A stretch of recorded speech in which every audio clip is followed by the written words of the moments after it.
हजारो रुपये खर्च करून इंदौर दौऱ्यानंतर इचलकरंजीचा कायापालट करून इंदौर सारखे सुजलाम सुफलाम शहर बनविण्याच्या घोषणा पहिल्याच पावसात वाहून गेल्याचे चित्र इचलकरंजीत प्रत्येक रस्त्यावरील खड्डे पाहून दिसत आहे.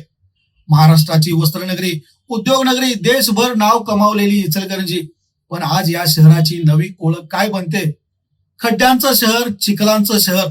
शहरात कोणत्याही दिशेने प्रवेश करा, स्वागत फलकापेक्षा आधी दिसतात ते रस्त्यावरील खड्डे. कोट्यावधी रुपयांच्या विकास कामांचे दावे एका बाजूला आणि दुसऱ्या बाजूला जीव मुठीत धरून प्रवास करणारे नागरिक. सोशल मीडियावर टीकेचे धनी झालेल्या रस्ते कारभारामुळे अखेर 520 कोटी रुपयांच्या विकास कामानंतरही शहराची अवस्था का झाली, हा प्रश्न उपस्थित होतो. पाहुयात आमचा हा स्पेशल रिपोर्ट. जुलैच्या सुरुवातीलाच पावसाने दमदार हजेरी लावली आणि याच पावसाने इचलकरंजी शहरातील विकास कामांची अक्षरशः पोलखोल केली. स्वच्छ सुंदर रस्त्यांचे स्वप्न खड्ड्यात साचलेल्या पाण्यासारखे गढूळ बनले आहे. मुख्य रस्ते असोत, अंतर्गत रस्ते असोत, चौक असोत की गल्लीबोळ, सर्वत्र खड्ड्यांचे, चिखलाचे साम्राज्य पसरल्याचे चित्र आहे. पावसाचे पाणी खड्ड्यामध्ये साचत असल्याने खड्ड्यांचा अंदाज येत नाही आणि त्याचा फटका बसतो तो दुचाकी स्वारांना, चारचाकी वाहनधारकांना. रोज कुठे ना कुठे वाहनांचे लहान मोठे अपघातांच्या घटना घडत आहेत. वाहनांचे नुकसान, शारीरिक इजा, वाहतूक कोंडी आणि जीव धोक्यात घालून सुरू असलेला प्रवास, हेच आज इचलकरंजीकरांचे दैनंदिन जगणे बनले आहे. शहराच्या विकासासाठी सुमारे 520 कोटी रुपयांच्या भुयारी गटार योजनेसह विविध विकास कामांचा मोठा गाजावाजा झाला. मात्र कामे पूर्ण होण्याआधीच रस्ते उद्ध्वस्त झाले आहेत. अनेक ठिकाणी खोदकाम झाले, पण त्यानंतर रस्ते पूर्ववत करण्याची गती मात्र दिसली नाही. नागरिकांचा प्रश्न आता सरळ आहे, विकास झाला की फक्त रस्ते खोदले गेले? वास्तविक पाहता कोणताही रस्ता खोदल्यानंतर तो व्यवस्थित करणे, बुजवणे, पॅचवर्क करणे ही संबंधित मक्तेदाराची जबाबदारी असते. मात्र अनेक ठिकाणी ना दर्जेदार पॅचवर्क झाले, ना खडकीकरण, ना मुरुम टाकले गेले. परिणामी पावसाचे पाणी त्या जागी साचत आहे. रस्ता आणखी खचतो, खड्डा आणखीन खोल होतो आणि प्रत्येक खड्डा हा अपघाताला निमंत्रण देणारा सापळा ठरत आहे.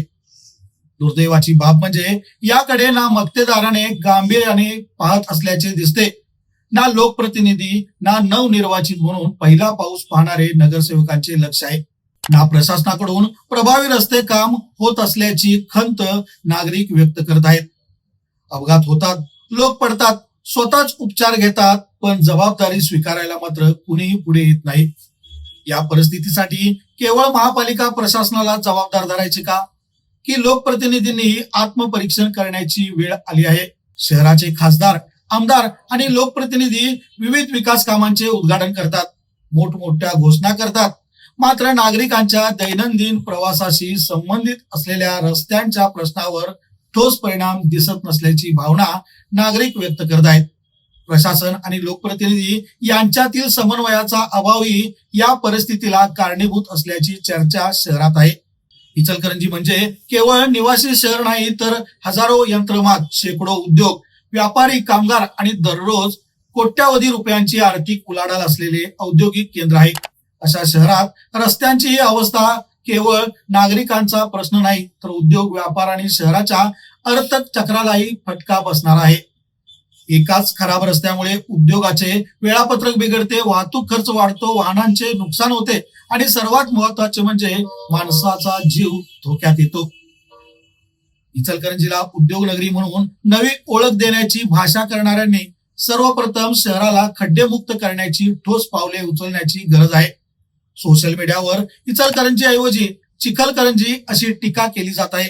त्याचे गांभीर्य ओळखणे लोकप्रतिनिधींसाठी गरजेचे नाही का? कारण चांगले रस्ते हे केवळ वाहतुकीसाठी नसतात, तर ते शहराच्या विकासाचा आरसा असतात. आणि आज त्या आरशात विकासाचे चित्र कमी आणि खड्ड्यांचे वास्तव अधिक स्पष्ट दिसत आहे. आता नागरिकांची अपेक्षा एकच, घोषणांचा पाऊस नको, रस्त्यावरील खड्डे बुजवा आणि इचलकरंजीचा जीव वाचवा.